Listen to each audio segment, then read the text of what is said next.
सुशीला जी मदन खोरवाल, चूंकि आज महिलाओं का कार्यक्रम है तो मदन जी का नाम दूसरे नंबर पे लूंगा मैं, मदन जी खोरवाल। और हमारे इस कार्यक्रम से पिछले कई वर्षों से जुड़े हुए आदरणीय श्री अनिल जी गोठवाल साहब, हमारे और अन्य अतिथिगण, हरियाणा से पधारी, जैसे अभी नाम लिया, मुझे बहुत खुशी हुई कि हरियाणा से भी एक महिला यहाँ आई हुई है। और दिल्ली से जो यहाँ इस हॉल में बैठे हुए, मुझे लग रहा है कि 40% की जो यहाँ उपस्थिति है वो दिल्ली वालों की है। तो दिल्ली से जो लोग पधारे हैं उनके लिए आपका बहुत बहुत स्वागत। और विशेष रूप से महिलाओं ने जिस तरह से अपनी भागीदारी निभाई, वहाँ से चल के आए, उनका सबका बहुत बहुत स्वागत। आयोजकों के लिए जितनी तारीफ की जाए उतनी कम है। अभी मंच से हमारी माननीय मंत्री जी ने जो बातें कही वो हमें बहुत प्रेरणा देती है। मंत्री जी का मतलब है कि राजस्थान सरकार ने यहाँ अपनी बात कही, और ऐसा कम मैंने तो देखा है, ऐसा कम होता है कि महिलाओं के कार्यक्रम में महिला मंत्री यहाँ हो और सिर्फ महिलाओं की बात उन्होंने बहुत ही अच्छे तरीके से जो है ना कम्युनिकेट की। तो उन्होंने जो भी सरकारी जो योजनाएं हैं जिनके बारे में कहा है, हमें बहुत सावचेत होके और इस बात पे ध्यान देना चाहिए। विशेष रूप से हमारे जो युवा वर्ग हैं, महिलाएं हैं, उनको ये जो सरकारी योजनाएं हैं उनका लाभ लेना चाहिए। जैसे उन्होंने ये बताया कि उद्यम करने के लिए, महिलाओं को उद्यम करने के लिए 1 करोड़ रुपए तक की व्यवस्था सरकार ने कर रखी है, राजस्थान सरकार ने।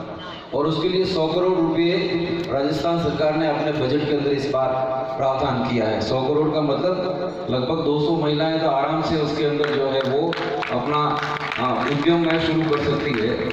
और उसमें 25% सब्सिडी है।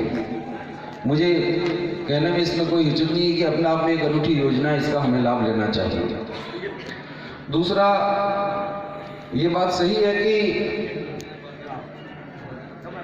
इन पिछले कुछ वर्षों में थोड़ी सुविधाएं बढ़ी है शिक्षा की वजह से। और यहाँ जो भी बातें कही उसमें बाबा साहब का जो एक विजन है, बाबा साहब ने तो हम तो हमारे परिवार की बात करते हैं या फिर समाज की बात करते हैं या हम क्षेत्र की बात करते हैं, लेकिन बाबा साहब ने तो एक महिलाओं की को मापदंड मानते हुए ये कहा है कि उस देश और समाज की उन्नति इस बात से आंकी जाती है कि उस समाज में महिलाओं की दशा क्या है। ये कोई कम चीज नहीं है कि अगर महिलाओं की दशा अच्छी है तो वो समाज उन्नति पे है, अगर महिलाओं की दशा अच्छी नहीं है तो वो समाज उन्नति पे नहीं है। चाहे आप कितनी ही बात कर लो, मंच पे कर लो, चाहे और कोई भजन गा लो, उनके बारे में और कोई बातें कर लो, 2-4 नाम जो है ना महिलाओं का हर क्षेत्र में ले लो। यहाँ जब सम्मान हो रहा था तो आपने देखा कि हमारी एक बच्ची जो है वो राजस्थान के अंदर या बल्कि भारत के अंदर जो ब्यूटी पीजेंट होती है उसमें वो रनर अप रही है। वो हमारे समाज की बेटी है, छोटी बेटी है। ये हमें एक गर्व की अनुभूति देती है कि इस क्षेत्र में भी हमारे समाज की बच्चियां आगे आ रही है। शिक्षा के क्षेत्र में तो जितने भी लंबी लाइन देखी आपने, जितने भी इस मंच से हमारी बहनों ने अपनी बात कही है, वो सारी पढ़ी लिखी और एक हाई प्रोफाइल की एजुकेशन देने वाली जो है ना वो महिलाएं हैं। प्रोफेसर्स हैं, डॉक्टर्स हैं और दूसरे सामाजिक क्षेत्र के अंदर वो काम करने वाली हैं। खेल कूद के मैदान में भी जो है हमारी समाज की बच्चियां या हमारी बहन बेटियां जो है ना वो आगे आ रही है।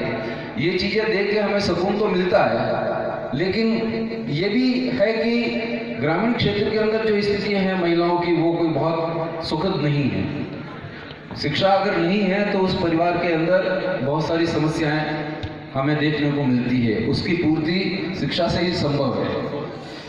हम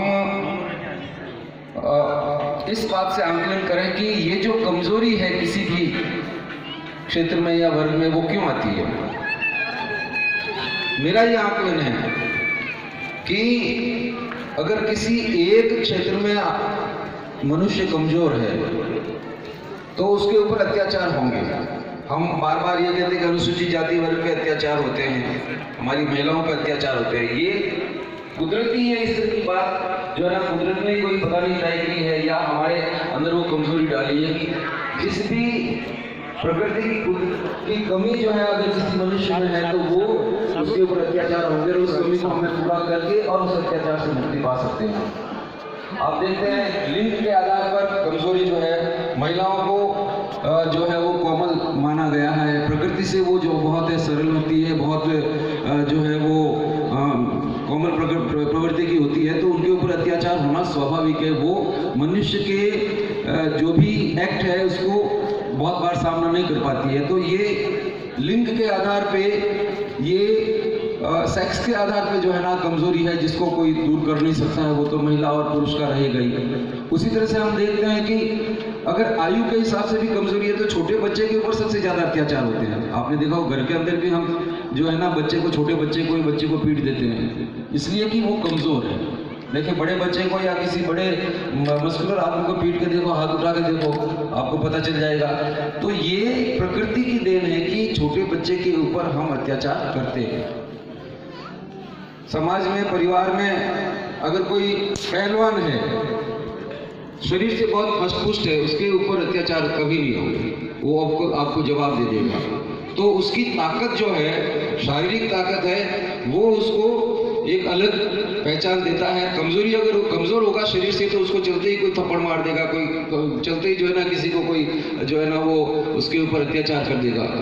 उसी तरह से अगर कोई व्यक्ति धन के आधार पे कमजोर है, गरीब है, गरीब के ऊपर अत्याचार होते हैं, तो उस गरीबी को कैसे दूर किया जा सकता है? धनाढ्य आदमी के ऊपर अत्याचार नहीं होंगे, पैसे वालों के ऊपर अत्याचार नहीं होंगे, तो वो गरीबी जो है वो उसका अत्याचार का आधार है। उसी तरह से राजनीतिक रूप में अगर आप कमजोर हैं, आपके परिवार में, आपके समाज में अगर राजनीतिक प्रतिनिधित्व नहीं है तो आपके ऊपर अत्याचार होंगे क्योंकि कोई सुनने वाला नहीं है। शिक्षा की दृष्टि से अगर आप अनपढ़ है तो आपको कोई भी जो है एक्सप्लॉइट कर देगा। ये जो जितनी सारी कमजोरियां हैं, जब तक ये कमजोरियां आप दूर नहीं करोगे तब तक आपके साथ अत्याचार होते रहेंगे। और हम ये नहीं माने कि सिर्फ अनुसूचित जाति वर्ग पे या महिलाओं पे अत्याचार होते हैं, और इनका दूर करने का जो आधार है या दूर करने का जो काम है वो हमारे ही पास में है। इसका समाधान भी हम ही कर सकते हैं, दूसरा कोई नहीं कर सकता है। तो मेरा इस मौके पर और बहुत सारी तो बातें कह दी गई है, लेकिन मैं ये हमारी बहन बेटियों से, हमारी समाज की प्रबुद्ध महिलाओं से ये चाहूँगा कि जिस जिस क्षेत्र के अंदर आप हैं वो कमजोरी किस तरह से हम दूर कर सकते हैं और उस क्षेत्र में हम हमारे जो आबादी का आधा हिस्सा है उसको हम आगे ला सकते हैं।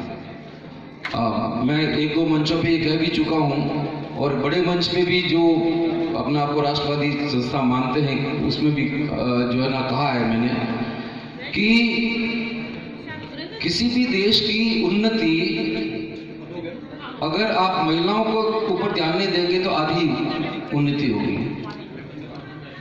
अगर आप पूरी आबादी का एक पिछड़ा जो है वर्ग है, दलित वर्ग है, वंचित वर्ग है, उसको अगर आप छोड़ दोगे तो लगभग 30% आबादी वो है, उसके ऊपर ध्यान नहीं दोगे तो आपकी कमजोरी रहेगी, आप पिछड़े रहोगे।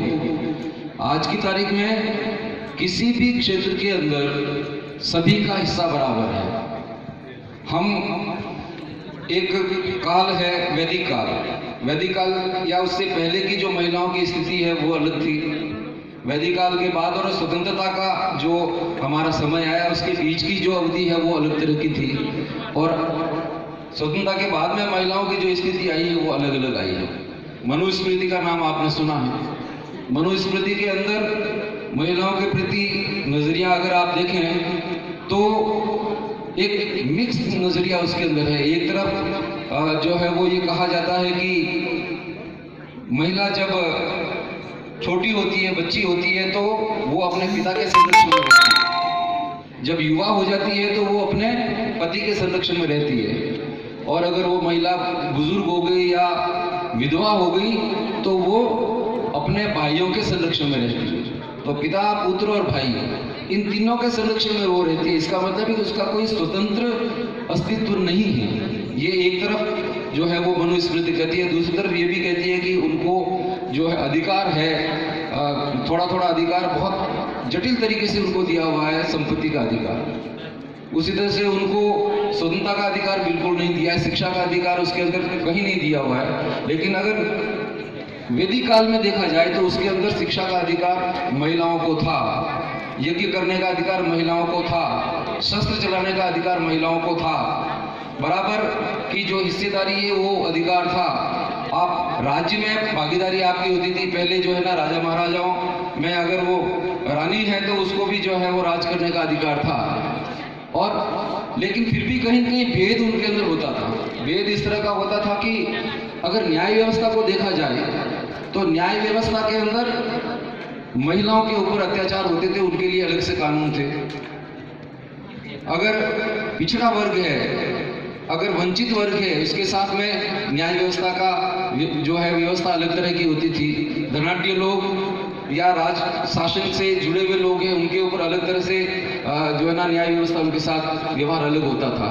ये सारी चीजें जब बाबा साहब ने के ऊपर जिम्मेवारी आई संविधान बनाने की, तो उन्होंने ये पढ़ के, और जो अभी आज हमने जब कार्यक्रम शुरू किया उस वक्त के अंदर संविधान का जो हमने प्रियम्बल पढ़ा, जो भूमिका पढ़ी हमने, उसमें सिर्फ 3 शब्द ऐसे हैं जो सबको बराबरी का हक देते हैं, और वो है समानता का, वो है भाईचारे का, और वो है इक्वलिटी, भाई समानता और स्वतंत्रता का अधिकार। इसमें आपको कानूनन अधिकार दिया गया है कि आपके साथ में वही व्यवहार होगा जो किसी भी आम जन के साथ में होता है। न्याय व्यवस्था, अगर कोई पुरुष चोरी करेगा, अगर कोई बच्चा चोरी करेगा, अगर कोई लखपति आदमी भी चोरी करेगा, तो उसके साथ एक ही तरह का ट्रीटमेंट होगा कि उसको फला कानून की फला धारा के तहत उसको जो है ना उसके खिलाफ में अभियोजन चलेगा, पुलिस कार्रवाई करेगी। मर्डर कर दिया किसी ने तो उसके साथ में समान व्यवहार होगा। आपने मनुस्मृति पढ़ी है तो आपने देखा होगा कि उसके अंदर जो 4 वर्ण हैं, वर्ण के आधार पर उनका निर्धारण होता था कि अगर मर्डर उसने किसी ब्राह्मण ने ब्राह्मण का मर्डर कर दिया तो वो मर्डर जो है ना वो उसके ऊपर कोई कार्रवाई नहीं होगी। अगर एक ब्राह्मण ने किसी शूद्र का मर्डर कर दिया तो उसके ऊपर तो सुनवाई भी नहीं होगी आपकी। उसमें भिन्न भिन्न तरीके से जो है ना वो न्याय व्यवस्था थी। तो ये जो समानता असमानता पहले थी वो बाबा साहब ने खत्म की। शिक्षा का अधिकार, आपके जो है वो प्रॉपर्टी का अधिकार, संपत्ति का अधिकार, एक्सप्रेशन का अधिकार, ये सारी चीजें जो है वो बाबा साहब ने कानूनन हमारे कॉन्स्टिट्यूशन के अंदर दी। और महिलाओं के लिए विशेष रूप से बहुत सारे प्रावधान यहाँ से मैडम ने पढ़े थे, तो मैं तो सोच रहा था कि मैं गिनाऊंगा लिख के लाया, लेकिन आपने पहले बता दिया। जो भी प्रोविजन है वो अलग जो है वो लिंग के आधार पर आप भेद नहीं कर सकते। स्वतंत्रता, समानता, भ्रातृत्व व समान न्याय का अधिकार सभी को होगा। समान वेतन के लिए, समान कार्य के लिए समान वेतन आपको मिलेगा। आजीविका के समान अवसर